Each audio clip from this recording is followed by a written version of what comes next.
Welcome, everybody, to the Latin America Still Under Attack workshop at the annual national meeting in Chicago of the Green Party of New Jersey.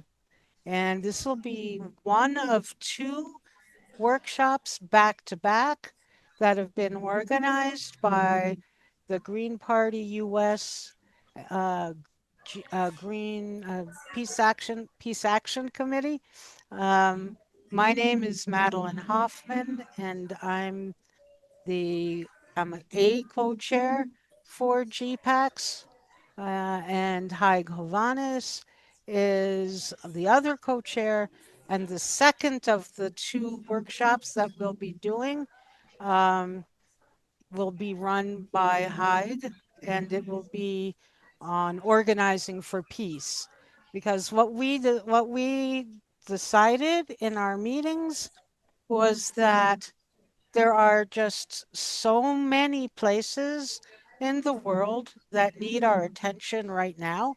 Our attention as Greens, as activists, peace and justice activists. Um, but we also wanted to talk about some strategies and things that we might be able to do or information we should have to uh, analyze and understand what's going on. I've been a Green first go around 1996. I was Ralph Nader's vice presidential running mate for New Jersey in 1996. And then I ran for governor of New Jersey in 1997. It's funny to use 1990s now that we're in it. We're even in 2020s. Um, so I ran for vice president 1996, governor 1997, Congress 1998, and then I took a break and I was the director of a nonprofit peace organization of all things for almost 2 decades. And Hold when on. I, Who's ever's talking? Your audio is way low. well, you Way. told me it was good. Yeah, for So, some reason something changed and it's way low now. so let's start all over again. And when I get, because people weren't hearing me, I tried. All I, right. I don't know what happened, honestly. Yeah, because you Could and I be had worked it out before. right. So let's stop the recording and I'll Actually, do it actually again. now do your 1, 2, 3 again. Oh, I didn't do a one, two, three No, that's before. actually good enough. That's good. All right. So do we want to start all over again or So should no, the question I think maybe you're drifting away. Like you get a headset, right? I have a headset, but it's connected to my computer. It's Well, what I'm not, saying is you got that mic right next to your mouth, right? yeah.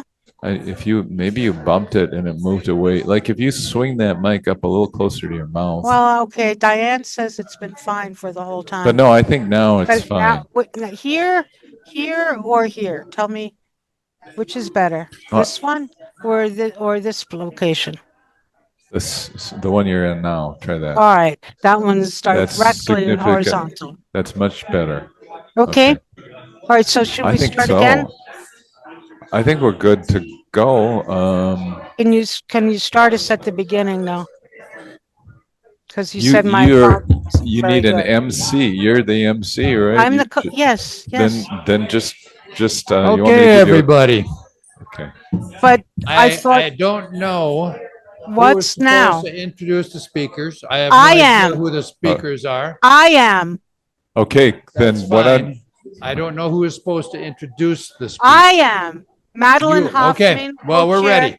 Okay, good. So I was asking if we could start the recording over again. But no, that's a very good call. But the recording, can you confirm that the recording is on? It was on before, but I don't know. Says it's on, correct? It's on. All right. So So we've we'll, been, yeah, we're going to have to trim the beginning of yeah, this video. splice it out Okay, because all this right, is not what we had in mind. All right. So, gotcha. but I'm going to Okay. start all over again with an intro. Okay. So welcome everybody to the first of two workshops um, organized by GPAX, the Green Party U.S. Peace Action Committee. The first one, the one that I'm introducing right now, is Latin America Still Under Attack. And the second one will be on organizing for peace. And Haig Hovanes, the second co-chair of, and I'm not putting that, we're equal. It's not like number one and number two, but I'm the first one to go, and he'll be the second one. Um, he's going to be moderating and speaking at a workshop on organizing for peace because we have all been living through almost a daily barrage of threats to peace throughout the world, but Latin America has been particularly under attack. And we wanted to talk about some of the hotspots today, as well as some ideas for organizing to prevent um, violence from spreading and to actually support people who live in Latin America, um, who are organizing to prevent war and organizing for peace. And I was giving a little background on myself. I've run for office as a Green 6 times, three times in the 1990s and three times from 2018 through 2021. Run for U.S. Senate twice, New Jersey governor twice, um, U.S. Congress once, and vice president with Ralph Nader way back at the beginning of the Green Party in New Jersey in 1996. I moved out of New Jersey in 2023, and I am currently living in Colombia. And so I'm going to talk about Colombia and what Colombia is facing right now. And then Sabrina Mendoza Malave is going to talk about Venezuela, which is something we rarely hear about from the perspective of an activist from Venezuela. We often hear about it through U.S. the filter of U.S. mainstream media, which doesn't give us a good picture. And then our wrap-up speaker, who's here somewhere, is Medea Benjamin from CodePINK. So we have those three speakers, myself and Sabrina and Medea, and then a Q&A and discussion. I think we would prefer if you hold your questions or that we will answer the questions after the presentations are done. So please, but you can use the chat feature right now to put your questions in there, and we'll just have to put a star or an asterisk or the letter Q in front of your question so we can easily find it when we're finished speaking. So I'm sure many of you or all of you have heard of the Monroe Doctrine from 1823, now more than 200 years ago, 204 years ago to be precise. And at the 200th anniversary or before, people had been organizing to get the U.S. out of Latin America and not to renew the Monroe Doctrine, because basically what the Monroe Doctrine did was give license to the U.S. to treat Central and South America like their own personal playground or bank account, if you will. And Latin America had had enough of that. But because Latin America is filled with fully sovereign countries with cultures and histories and spokespeople and vision and ideas for themselves, for their own sovereignty, and more. But with Donald Trump, he has now decided to call it the Donroe Doctrine, and the same concerns about U.S. involvement in Central and South America are they're growing. They're strong and they're growing because the amount of U.S. intervention in Central and South America is just off the charts. And I wanted to start by, in terms of talking about how to address this, with something that, believe it or not, Bad Bunny said at the Super Bowl in the United States back in January, or February rather, about how we're all the Americas. And I say that because oftentimes people who live in North America, in the United States, say, we are America. They call themselves Americans and they don't qualify it. And after just about 2 hours in South America, my first trip in 2019, I was taught a lesson about that, about how the words that we use to describe our neighbors to the south matter. Because if we just say America this and people think the United States is the only America that exists, well, then that's the Monroe Doctrine at play. The U.S. has full license to do what it wants to do. And so I would say even just one thing to start is to start calling yourself from the United States North Americans, not Americans. It's very hard. People give all kinds of excuses, reasons for why they won't qualify the word American, but I know it matters, and I've been schooled on it more than once. So since I've been in Colombia, when I moved in 2023, the president of Colombia has been Gustavo Petro, elected by Pacto Histórico, and the atmosphere in Colombia has been very more or less relaxed. Um, and as you probably know, Gustavo Petro has been very outspoken on against the genocide of Palestinians in Gaza. Excuse me, I think I have allergies. Um, but that's all about to change because there was an election in both May and June, round one and round two, where Abelardo de la Espriella won. I put that in quotes because more than half the country believes that Cepeda and Quilque, his vice presidential running mate, they won because the difference in that election was less than 1 percentage point.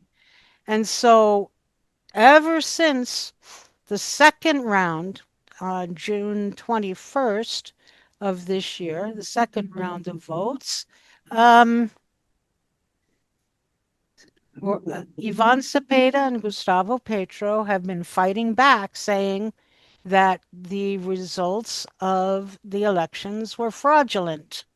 And just yesterday or the day before, Petro dropped off a volume of evidence against the validity. He's called for the nullification of these election results because they were so close, but also because of the fraud he saw and documented in the results, even from the manually counted ballots, but also from the software that was used to process some of the information. And that software, private company, Bautista Brothers, with strong connections to the United States and to Israel.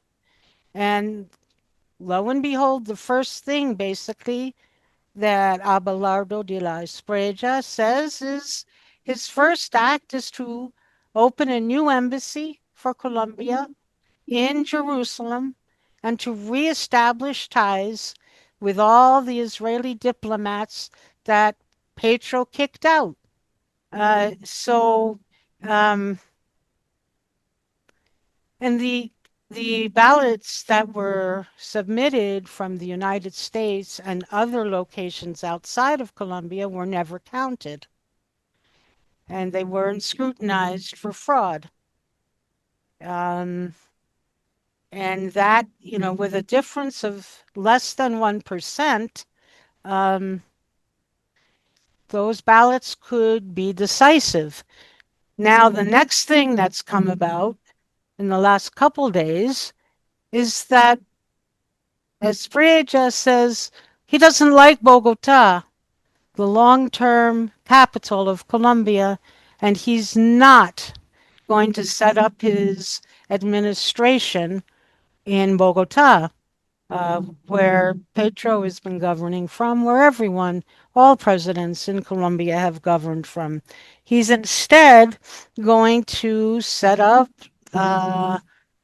his office in Cauca Valley, which is in the south of the country, and it's an area heavily populated by paramilitaries. That's one of the things that Espriella is well known for.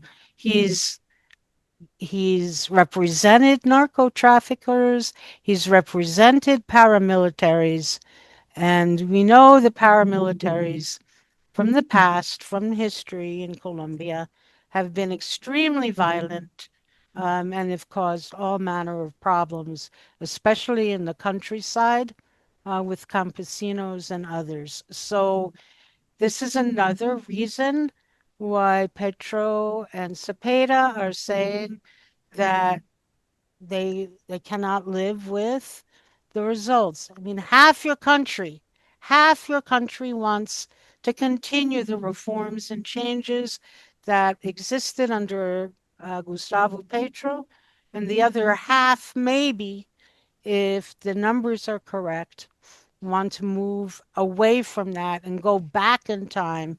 The vice president for Espreja was part of both Duque administrations. Um, Ivan Duque, who's very conservative, very militaristic, and not taking Colombia in the right direction. So I wanted to give you a summary of where Colombia stands, and Colombia isn't the only South American country who's been riddled with this kind of potential fraud. Peru, with Keiko Fujimori, who's the daughter of Fujimori, who was a dictator in Peru. Her father and she promises to bring to Peru that kind of fascistic dictatorship. Um, and they went back and forth about who actually won that because the, the Sanchez, I believe his name was, Sanchez had originally won, but then, they counted and they counted again and they counted some more. And Fujimori was designated as the victor. Doo, doo, doo, doo. Um, and so, we've got Peru, we've got Colombia, we've got Bolivia, where the government of Bolivia got permission to use the military against the campesinos who are in the streets and protesting. We have Brazil, where President Lula, his position is unclear. Nicaragua says they don't want to have any more elections, not because they're a dictatorship, but because they don't want U.S. interference in their elections. Oh, and just to add one more fact about Espriella, he's a U.S. citizen and a publicly declared Republican. So, having somebody act as president of a country whose citizenship is in the United States and who received money from donors, Republican donors, most likely, um, that's not really honoring sovereignty and grassroots democracy. Um, and there's Ecuador, Argentina, Panama, Honduras, which we won't have too much time to talk about, but Juan Orlando Hernandez, um, narco dictator of Honduras, was pardoned by Donald Trump after serving only 3 years of a 45-year sentence for narco trafficking. And there is something called Honduras Gate, which I urge you to take a look at, which is deliberately set up to undermine the leftist governments in South America. So, you notice I didn't mention Venezuela, and I didn't mention Venezuela because we're very lucky to have a person from Venezuela here, Sabrina Mendoza Malave. I've heard her speak a number of times now, and I think she has she will tell us what's happened in Venezuela before, during, and after the earthquakes, and where and how people can help Venezuela and stand in solidarity with Venezuela. But let me give you a little bit more of her bio. Um, she's an artist, that much. And she interweaves her politics, her activism with her art. Um, she's very creative, very dedicated, has many contacts, and I think I'll turn it over to you, Sabrina. If I've left out something very important, please add it in. South, right? No, thank you so much, Madeline, for having me here, for inviting me. Thank you all. Um, so essentially, I wanna start a little bit further back, and there is a reason behind it. I would like to start by talking a little bit, give more background on Venezuela, because I feel like a lot of people are lacking essentially the basis of the Bolivarian Revolution, what it represents, and why we're here today with all of these issues. And they did not come out of nowhere. Everything has a reason of being that we can kind of sum up in one sentence: us being attacked by imperialist powers, by the US. But I would like to start by talking a little bit about the Bolivarian Revolution and then go from there, right? And then we're gonna come to the present. So, to understand the Bolivarian Republic of Venezuela and the Bolivarian Revolution, is key to understand the basics and the historical context. With this in mind, what is Bolivarianism? Bolivarianism is a participatory democracy project, with the state acting as a facilitator for social change driven by the people, the communes. Now, historically, the Bolivarian Revolution is shaped after three main Venezuelan historical heroes: Simón Bolívar, Venezuela's liberator and independence leader in much of South America; Simón Rodríguez, Simón Bolívar's mentor; and Ezequiel Zamora, a farmer and a leader of the Federal War in Venezuela in the 1800s. So, Bolívar's ideas represent Latin American integration, national sovereignty, and self-determination, combining the fight for independence and unity with nationalist and populist and anti-capitalist policies, right? Rodriguez's ideas represent education and cultural independence in Latin America.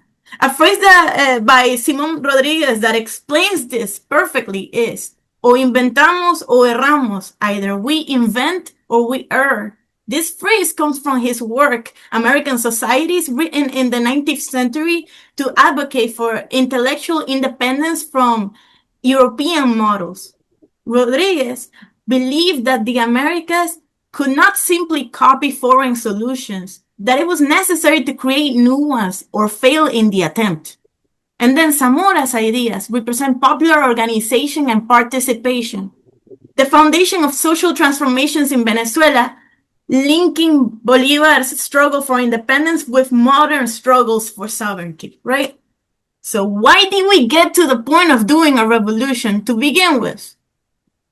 The Bolivarian Revolution was at its core a popular response to a crisis of legitimacy in Venezuela's traditional two-party political system. Does that sound familiar?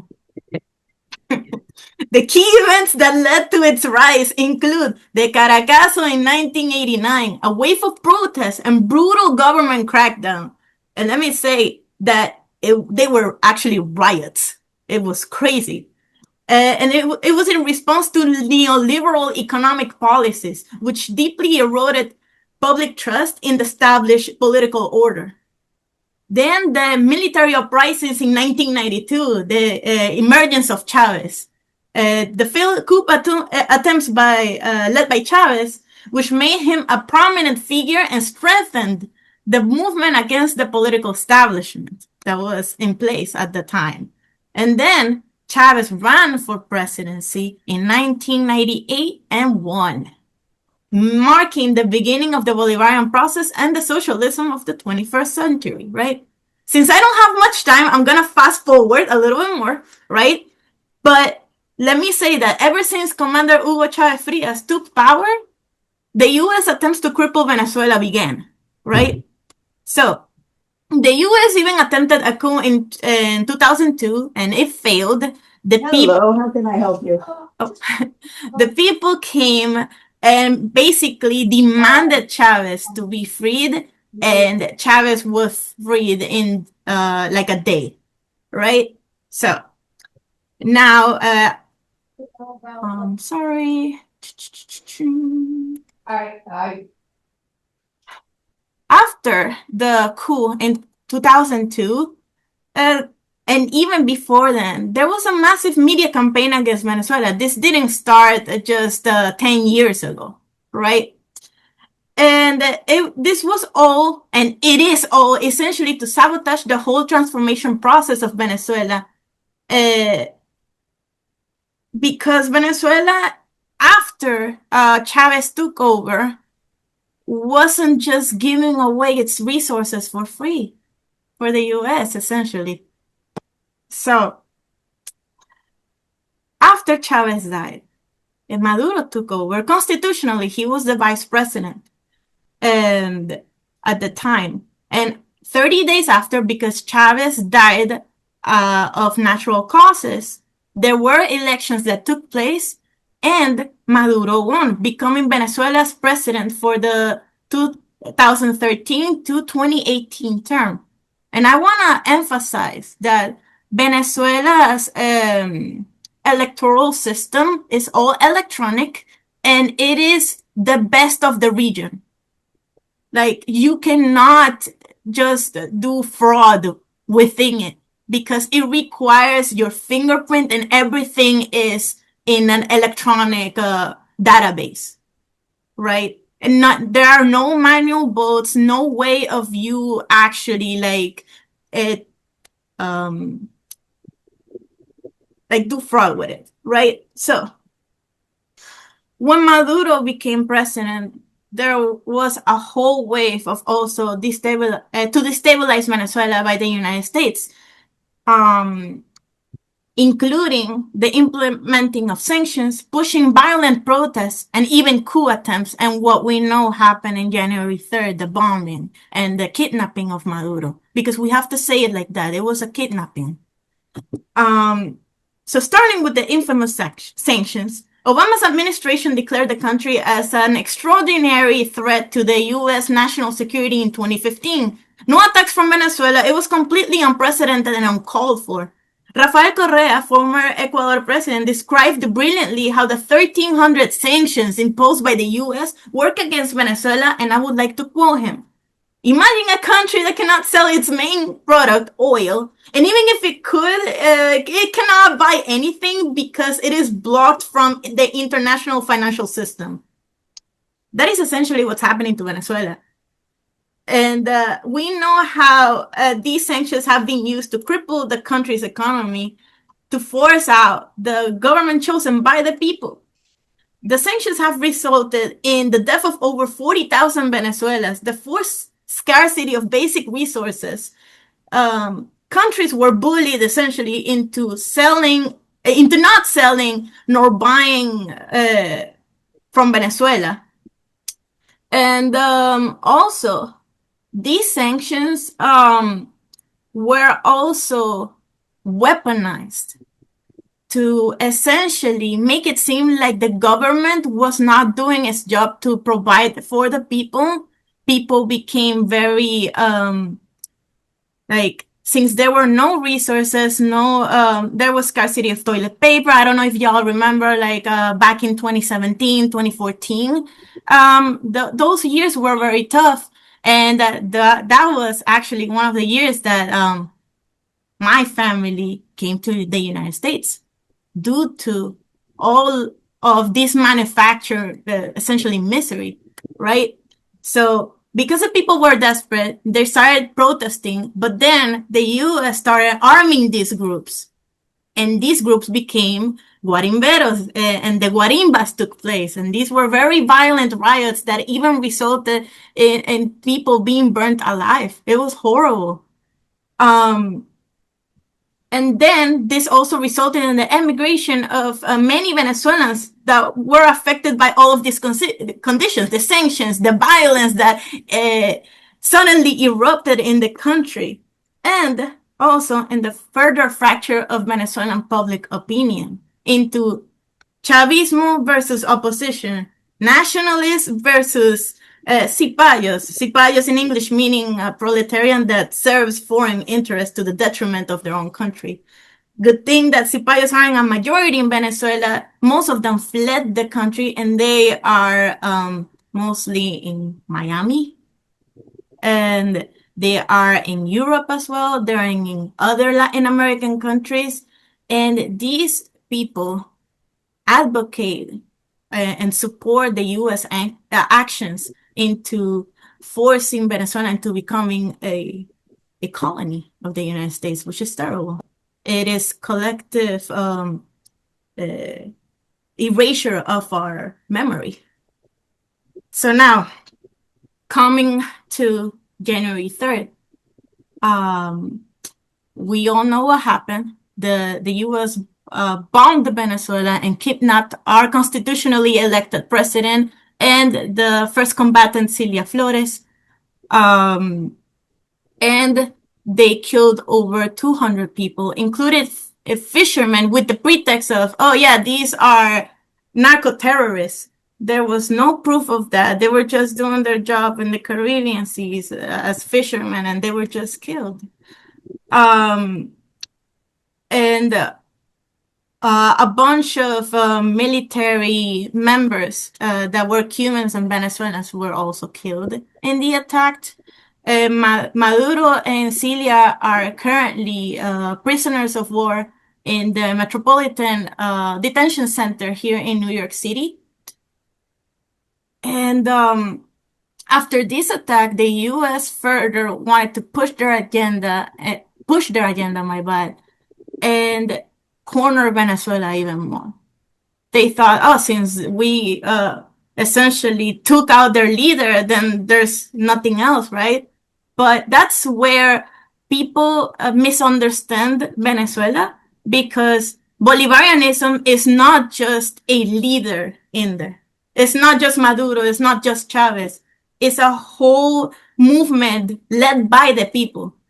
And this is why no matter if you take out one leader, another leader will come to power, elected by the people, selected by the people. And I want to talk a little bit about Desi Rodriguez. Desi Okay, Rodriguez, Sabrina, 2 or 3 minutes, okay? 2 or 3 minutes out, sorry. Yeah. So she was Maduro's vice president, and she's now taking over, right? And with the earthquakes that happened in 20 days ago, she has been doing a very rigorous job into um,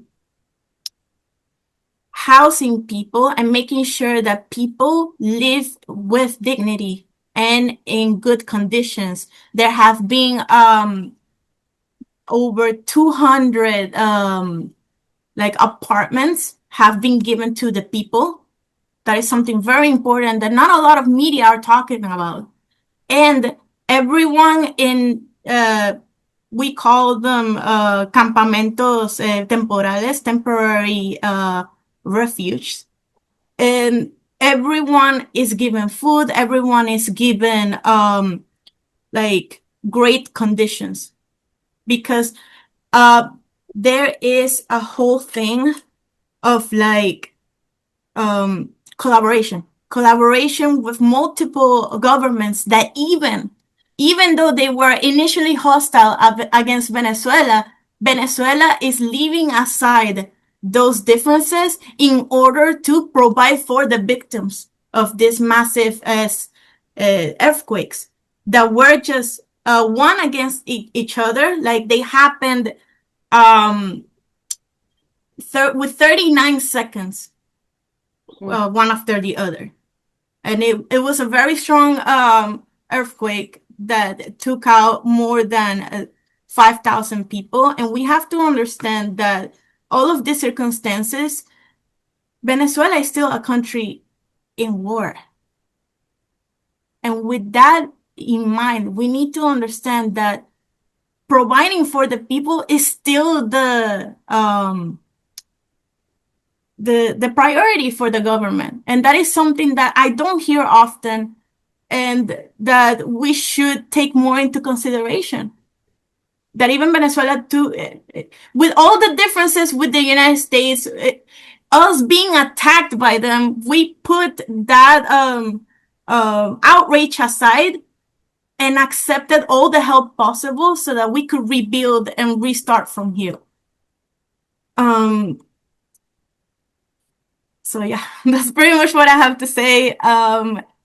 Okay. If there are more questions, of course, you guys can ask me, because I had to sum up a lot of history, and yeah. You did a great job, Sabrina, and I am asking. I hope you all, because we got one question about Honduras Gate. If you all have questions about the earthquakes, about the trial for Maduro, which is going to be next year, a year from now, June or July of 2027. My question is for after. What's going to happen between then and now, um, with them being in prison for another whole year? Mark down your questions because we're going to come back to this. Okay. And next up will be someone who really doesn't need an introduction, but I'll do a quick one anyway. Medea Benjamin from CodePINK. And Medea, are you going to go to the microphone? The podium, I mean, to speak? There she goes. She's a co-founder of CodePINK, a tireless advocate for peace, justice, and human rights. Um, she's a leader against militarism and our huge military budget, which may top $1 trillion this year. And you know what? Just to as an aside, to add to what Sabrina said, because it's been bothering me, only about $300 million have gone from the U.S. to Venezuela for humanitarian efforts, with a $1 trillion military budget. in play. And we see videos of Medea almost every day in the halls of Congress with the senators asking tough questions. I don't know how many politicians I've seen walk away from Medea, but she's asking all the right questions. And also, she's now made it onto the list of 40 plus groups and individuals that the State Department has put on their blacklist. I hope she'll mention something about that. She's been to Cuba. She's been all over the world. Medea, I won't say any more about you It's not because a I really good thing. what? No, I know it's not a good thing to be on that list. Oh, was maybe somebody in the audience there were saying, yeah. So please, you'll have 15, up to 15 minutes. And then we'll have about half an hour for questions, 20 minutes to half an hour for questions and discussions about concrete steps we can take. And if you can work some of those in, Medea, concrete steps people can take now for solidarity with Venezuela, with Colombia, with Latin America, please do. Yeah, we can't hear you too well. It's gone down. Okay, is that better? Yeah. Okay, what did you miss? So no, we heard you, but not real well. Okay. So anyway, thank you, Madelyn, and thank you, Sabrina, and thank you, Jill, and everybody who's organized this. And it's great to be together after many years. And I'm just going to talk about Cuba. It's one of the passionate things because I want to start on a more personal level, which is that my first interaction with Cuba was when I was a young woman working in a very remote village in Africa. I got very sick with malaria, thought I was going to die. And the next thing I knew, I was being revived by Cuban doctors. And I thought, wow, who are these people and where are they coming from? And it began to pique my curiosity about this country that was sending these doctors around the world to save people's lives in some of the most remote areas. And that's why I went to Cuba and ended up living there for 3 years and discovered that this was a country that really had put healthcare as the first priority and had family doctors on every corner, a neighborhood of 250 families, you had your own doctor, and the doctors came to see you. And when I had my child there, they were constantly there to make sure that the children were fine. And that's the reason that in this still a poor country had an infant mortality rate that was lower than the United States. And in life expectancy, that was higher than the United States. And so I was there during the years where, again, a poor country, but everybody had everything they needed. And then the Soviet Union fell apart, and that really took away a lot of the revenue that was coming into Cuba. It had to find other ways. And the export of doctors became the #1 source of revenue. Quite extraordinary for a poor country to find a way of training people, sending them overseas. And in the poor countries, it was oftentimes UN agencies that would pay. And in the wealthier countries that still wanted the doctors, they would pay. The #1 source of revenue became doctors, which is why the US has so maligned and attacked that program and called these doctors modern day slaves, because a lot of the income that they get doesn't go directly to the doctors. It goes back to pay for the free healthcare system in Cuba and the free education those doctors receive to become doctors. And so I want to fast forward to say that those accomplishments that Cuba had achieved, not only in healthcare, but in education and other areas, have been decimated by the sanctions.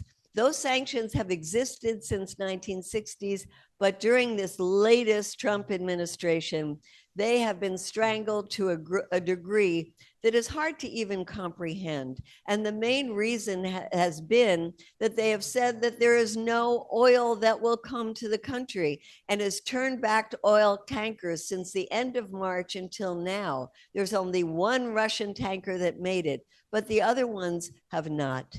And that is a policy. That is Trump saying not one more drop of oil will come to Cuba. So I want you to just imagine your lives without oil.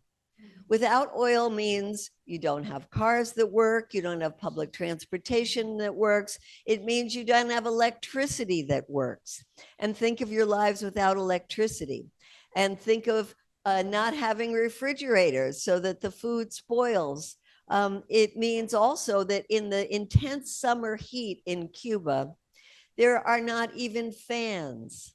So people open their windows to try to get a breeze. The mosquitoes come in, they get mosquito-borne diseases. Then there isn't medicines to treat them. It is miserable. People's lives are miserable, and it's affecting the entire population. And so this policy is really one that is brutal, that is cruel, that is demonic, and that is having a quote success in making the lives of the Cuban people miserable, which was the goal of the sanctions since 1960. And where is it leading? We don't know. Maybe the US will try a military intervention.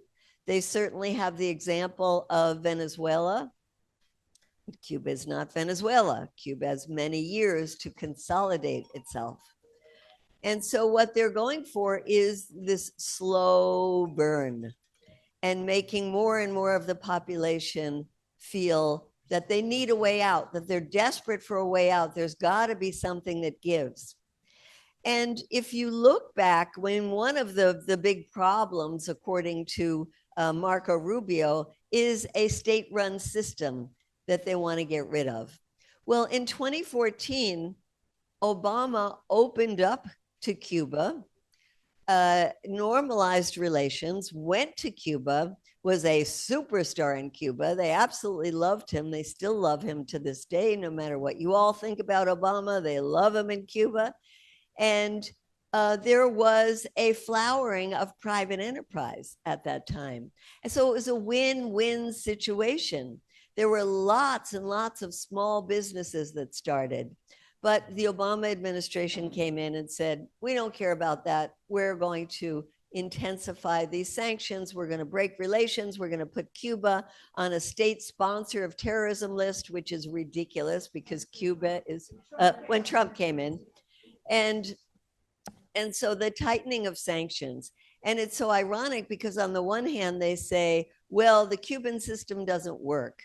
On the other hand, of course, they don't want the Cuban system to work. And because of these intense pressures, just last month, the Cuban government opened up in a variety of ways that they have never done in the past. They opened up to foreign investment. They said that state-run enterprise would now be open to foreigners to come in and buy them. They opened up to all kinds of ways that not only foreigners could come in, but businesses would have more opportunities, wouldn't have government restrictions that they had in the past. And yet, those are really impossible to implement because of the sanctions. Because the sanctions are not only codified by US law, but because they have extraterritorial reach, which means that even though Cuba now says that private and foreign banks can open up in Cuba, no bank wants to open up in Cuba because they're afraid of being targeted by the US. And the same for businesses. In fact, there have been foreign businesses like Sherrod Company, that is a Canadian business that has been doing business in Cuba for 32 years, mining nickel. And they have recently severed their ties with Cuba because they're afraid of sanctions. And so it really is a policy that's just meant to overthrow the Cuban government. And we have another layer of that policy that just came out last week, and that was what Madelyn was referring to, which is this Cuba report that paints the picture of this tiny island nation being a global monster that is threatening the United States. And that is that Cuba is tied to Russia and China and Iran. And not only that, Cuba has for decades infiltrated the United States and now has this vast network that includes Black Lives Matter groups, includes trade union organizations, includes cultural groups, includes anti-war activists, all of the resistance movements, now the anti-ICE movement, all of these movements are somehow connected to Cuba. And one is that it's absolute nonsense. It's absolute garbage. And the other is that this has a dual purpose. One is to attack all of these groups, and CodePINK is one of them, but there are many of them that are listed in this report, including the National Network on Cuba, the National Lawyers Guild, the Pastors for Peace, groups like the People's Forum in New York, to be able to more to pinpoint and attack these groups. Now, our organization, CodePINK, has already been attacked for a trip that we took in March called Nuestra America. And after that trip, the Treasury Department came after us and said that we want all of your records about that trip. Every single piece of humanitarian aid that you brought. And on the humanitarian aid, by the way, was to go to the children's hospitals, because now the infant mortality rate has doubled in Cuba, and they are in desperate need of medicines and medical supplies for the pediatric hospitals. So that is the crime that we committed. And they want all of our records about everybody who went on the trip, everything we did, every hour of the trip. So it's an example of how they're going after organizations that have provided humanitarian aid to Cuba. And the other thing, of course, is to paint this picture of Cuba as a threat. So where are we right now? We have Marco Rubio as Secretary of State, who has, yes, boo, who has throughout his career been connected to this not only anti-Cuba lobby, but the lobby of all the right-wing diaspora groups that Sabrina mentioned when she talked about Venezuela and the Venezuelan Americans.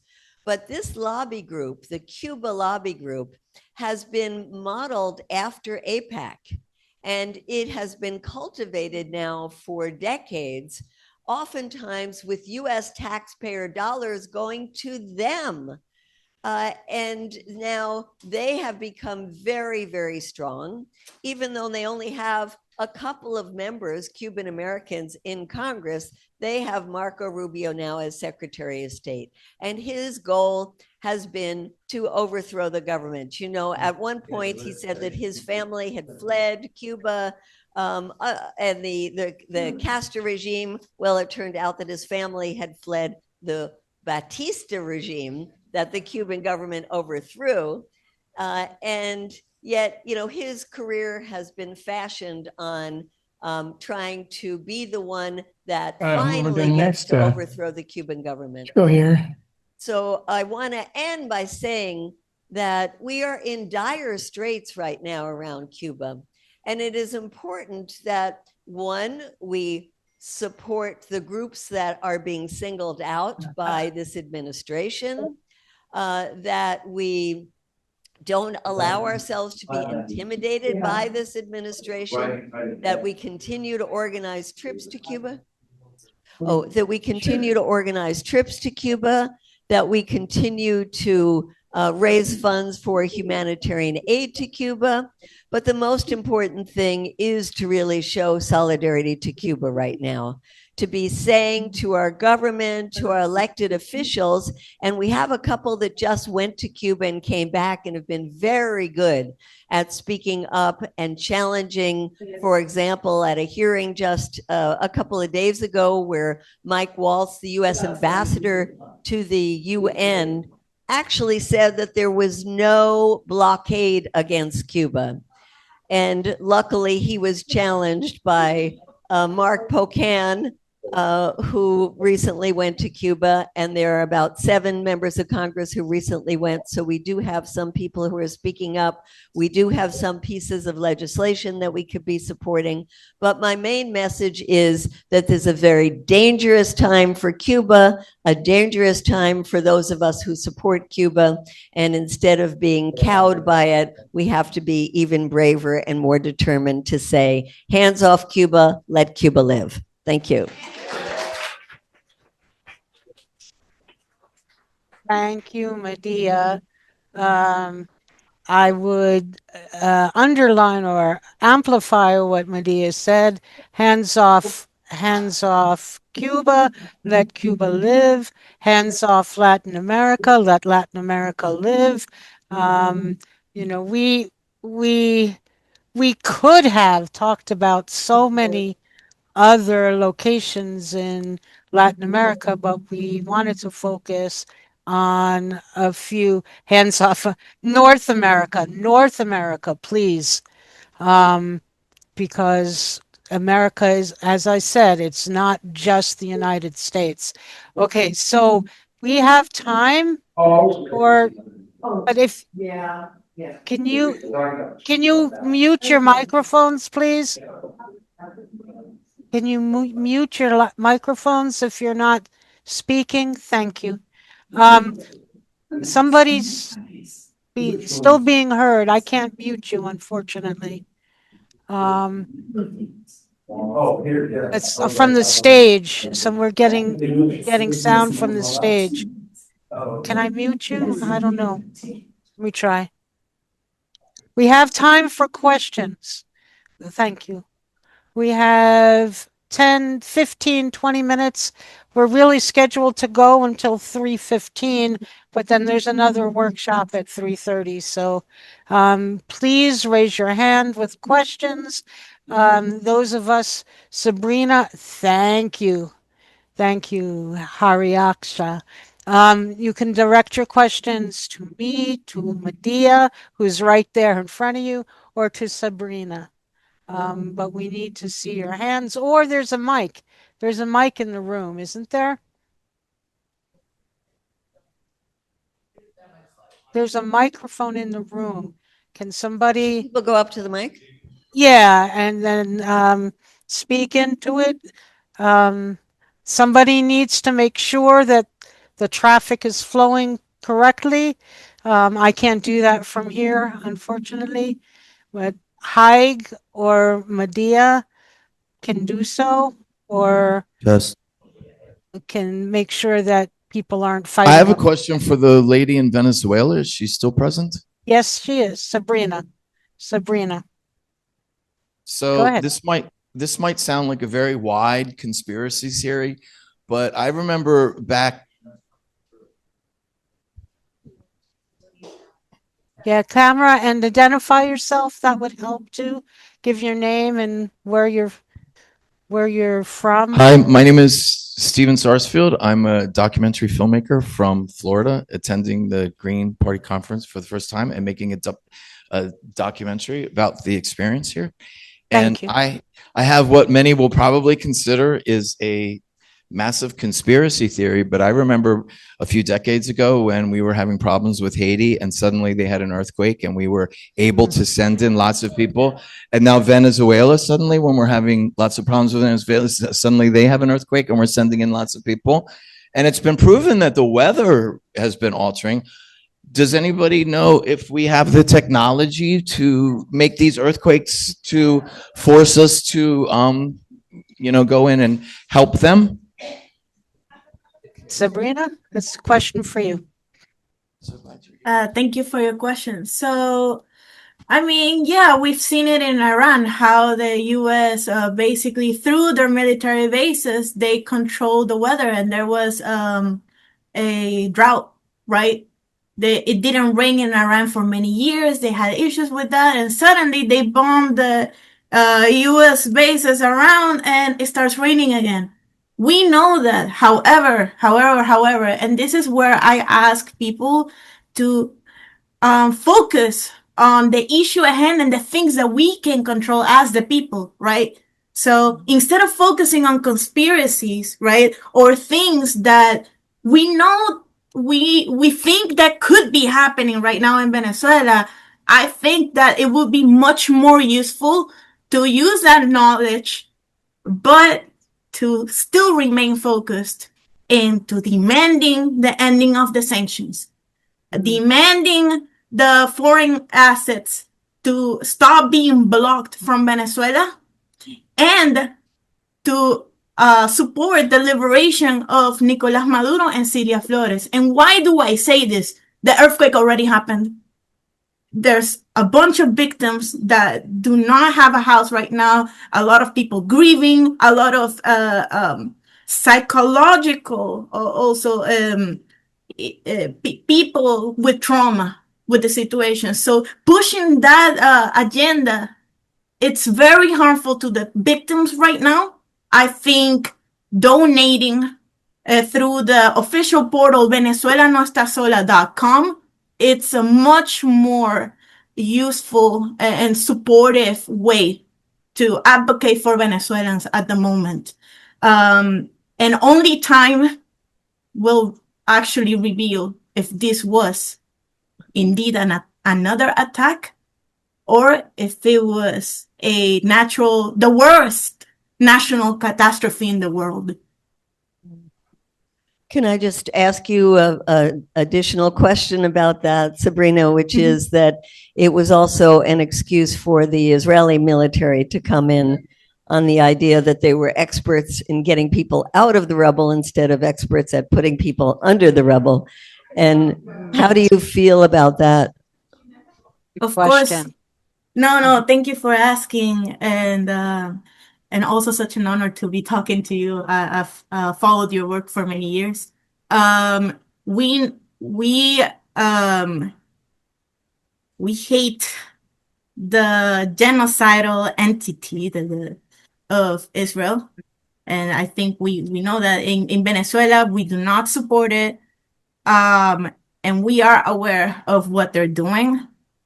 What happened in Venezuela was basically Israel thinking that they had an opening to come into the country and essentially like putting some of their influence and then trying to open up relations again with Venezuela because they want the oil as well, right? We know that. But it's very important to understand that the Israelis already left Venezuela. They were there for only a couple of days. And I think that a lot of people see this as like, oh my God, Venezuela, they're traitors. They're no longer revolutionaries. And that's not the case. In a catastrophe, you accept all aid because the priority is saving people, right? We see China still having business relations with Israel, even though they do not support their actions against the people of Palestine. And we all want to see a Palestine free, but we have to understand the geopolitical context in which we are right now. I would just add one more thing to that, Sabrina, and that is that people also look askance at the United Nations and their motivations for coming in to help, but they're taking the assistance. But we've got to keep an eye on that. Yes. Just so in case you didn't see in the chat, Sabrina, somebody's asking for the contact through which to send the aid, the one that you mentioned. I will type it in the chat. Okay, thank you. Okay, Is that working? I saw a hand up a moment Is ago. this okay? I saw a hand up in this room a moment ago. Is that person still here? Yeah. Is Hariaksha, was it your hand that was up? My hand was up just to ask for the aid contact from Sabrina okay. for Venezuela. Okay, thank you. That she's Thank you. done that, or she will do it in a moment. Anybody it's else up. at the? So we have three people There it is. online. Okay, go Madeline. ahead. Okay, I don't see them, so Medea, if you Why don't you go can ahead? moderate that. Okay. Hi, my question is for Sabrina and asking if you have any sort of insight. You mentioned people having to leave Venezuela, and you did put a little flavor on it that a lot of the people were derechistas or opposition. But I was a PI at EVIC, and I know that like a good number of the scientists at EVIC, El EVIC, were actually very Chavista at the time. And many of those families actually moved away to Europe, most of them to Europe that I knew, but they all had PhDs, so they had means. And I'm wondering if you have any other insight. You mentioned your family as well. So the people having to leave weren't just the derechistas or the opposition groups, but the level of, as you said, manufactured misery, at the least get harmed the most, but even up to the levels who are living, comfortable middle class lives, we're leaving the country as well. Your question, to clarify? Insight on that. Okay, thank you. Oh, for sure. So, let's clarify that, these sanctions and these attacks by U.S. imperialism does not identify, oh, if you're not Chavista, it's not going to affect you and that's it. Just like how a bunch of people that passed away during the bombing, they weren't, bombs, sanctions, they do not see through ideologies. So anyone can be affected by them.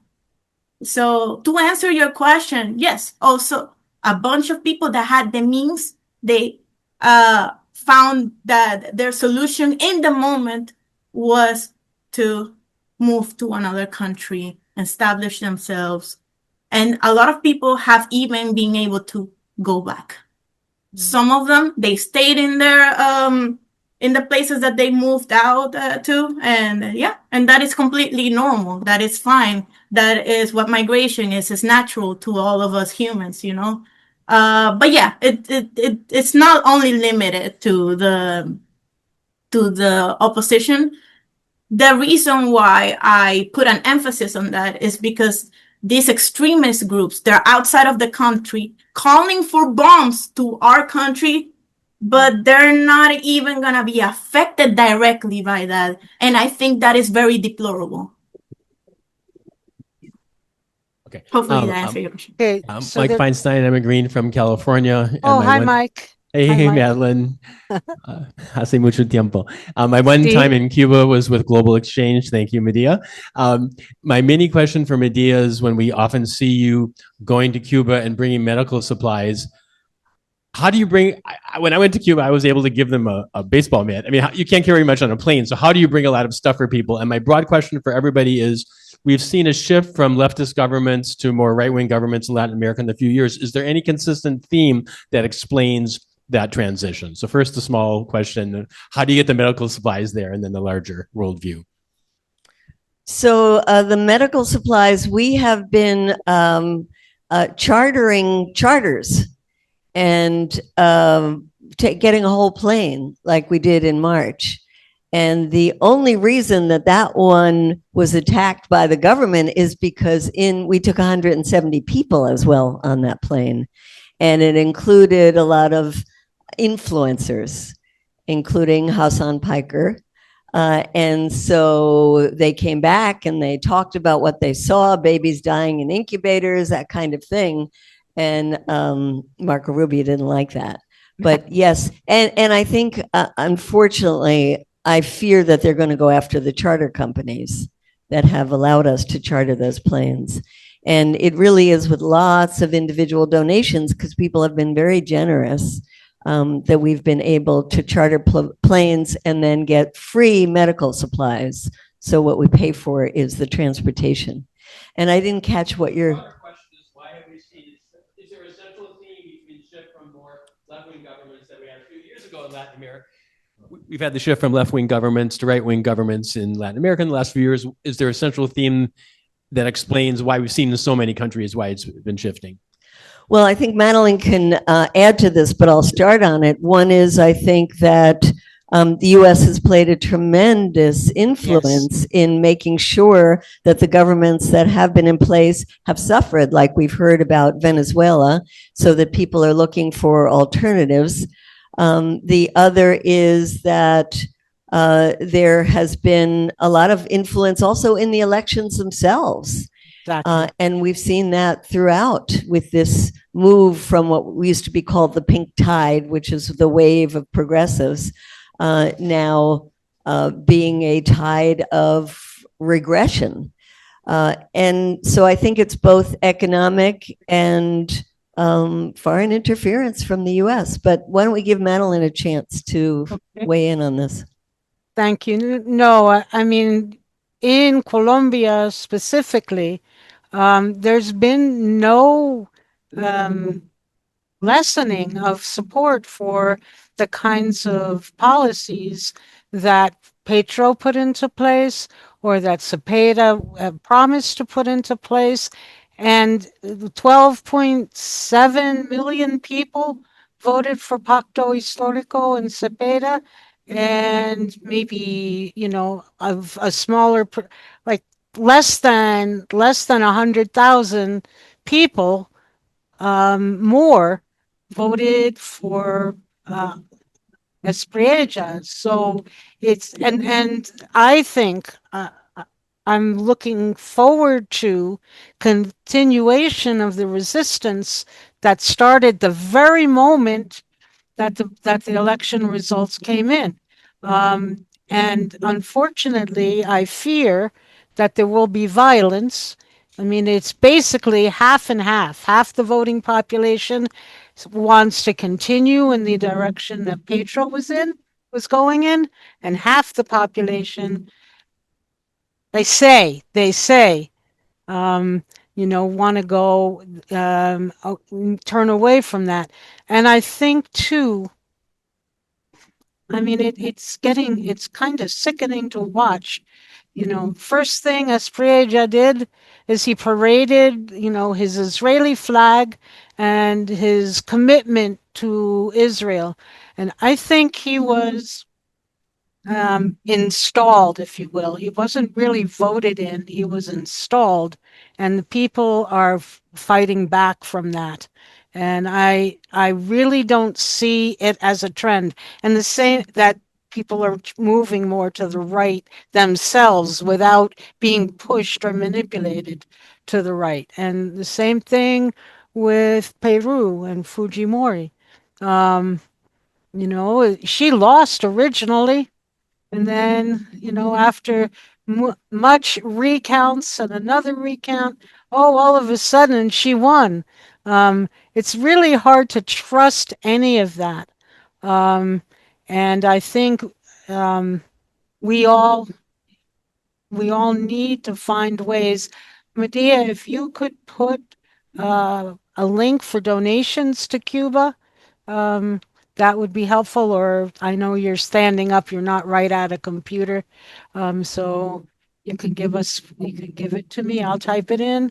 But I think in terms of solidarity, and this is something we were working on before the elections, an international solidarity amongst the Greens in Colombia and North America. Yes, I know the Greens in Colombia aren't always right on the mark, but we need to work with people who are not right completely aligned with us in order to have this solidarity. So I Yeah, thank you. my question was actually very similar to what the previous question was. But I guess one of the people on the chat were wondering if Medea could go over here to this side, Athena, on Zoom. I I guess that's what one of the people said on the chat. But yeah, my name's Chris Bartley. I'm the membership director of the Massachusetts Green Rainbow Party, and I would just like to admire Medea for a second. Medea has really gone after the pricks in the U.S. government, and we have a ton of pricks that are running this government right now, and we need to hold them accountable. And Medea's doing that. Medea's out there every day. But my question was, it's very similar to a lot of the things I've been asking this whole weekend, and I'm all about action. And we need, I feel like, and I want to ask you about your opinion. I feel like we need to be doing these ships, these aid ships more often. I think we need to be out there trying to figure out money sources, trying to figure out how to get the supplies to Cuba, trying to figure out how to get the supplies to Venezuela. I think we need to basically be on the ground all the time and just fucking defeat these pricks in the government. I am so sick and tired of all these fascist sycophants. I don't think anybody here will disagree. I think that building the solidarity is, the number one focus. And I know the question was directed at you, Medea. Do you want me to type in an email address for people to send? Yeah, there are a number of really great groups that are raising critical kind of donations to Cuba. One is CodePINK, and if you just looked at codepink.org, Cuba donate or something, it will come up. We have been taking powdered milk to the children's hospitals. We've been taking food, we've been taking medicines, and we'll continue to do that. Another is a group also attacked and in fact just subpoenaed by the US government, and that's the People's Forum. And they have been taking solar panels, very needed. In fact, the pediatric hospitals are now being equipped with solar panels because when the lights go out and they don't have fuel for the generators, there's nothing to keep the incubators operating. And then there is another group called Pastors for Peace, and they are doing a caravan now. They have been doing great work of bringing needed supplies to Cuba. But the other thing they have been doing is they're the ones that select from applications of US people who want to go and study medicine in Cuba. And there have been hundreds of, I won't call them Americans, or Madelyn will give me a hard time. United States people, people from the US. People from the United States who have been going to Cuba and getting education for free. The only requirement being that you go back and work 2 years in an impoverished community in the US. So that's Pastors for Peace. And you can support them either for helping these students to have a stipend because things are so tough in Cuba right now, or to support the donations that they're giving as well. And then there's the National Network on Cuba, and that's a coalition group of lots of organizations. And they have been doing great work as well. And another group I want to mention that's been attacked by the US is the National Lawyers Guild.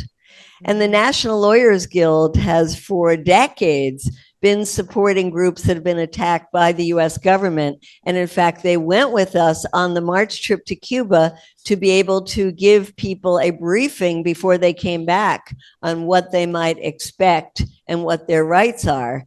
And that's why they are being attacked right now. And I just do want to add that part of the attacks are that the Customs and Border Patrol are taking away people's phones and sometimes computers when they come back from Cuba. And, that's a total violation of our rights. And I'm glad that there's one journalist, Max Blumenthal, who just got his devices taken away when he came back from Iran, that's actually going to sue them. And we really have to be pressuring for our rights. So I think that's Madelyn. Is there anybody else here online? We don't. Okay, so I think we also need to end now, so we can get ready for the next workshop. But I wanted to mention because we haven't mentioned it yet in our workshop here. I know it's been a theme at some other workshops, and that's ICE and what they've been doing here, in the United States. And the one thing that's really evident here in Colombia is the young man, Johan, who was 26 and shot and killed a week ago Monday, or this Monday, it'll be a week. And Petro said something, Cepeda said something, Esprit just said nothing. So what we need to also watch out for is that the governments here in Latin America, where I am, are outspoken against these killings through by ICE, because if not, that situation is likely to deteriorate still further. The resistance to what ICE is doing continues to grow in the US, but needs to be supported here in Latin America also, so that there's a pushback of resistance. So on that note, I think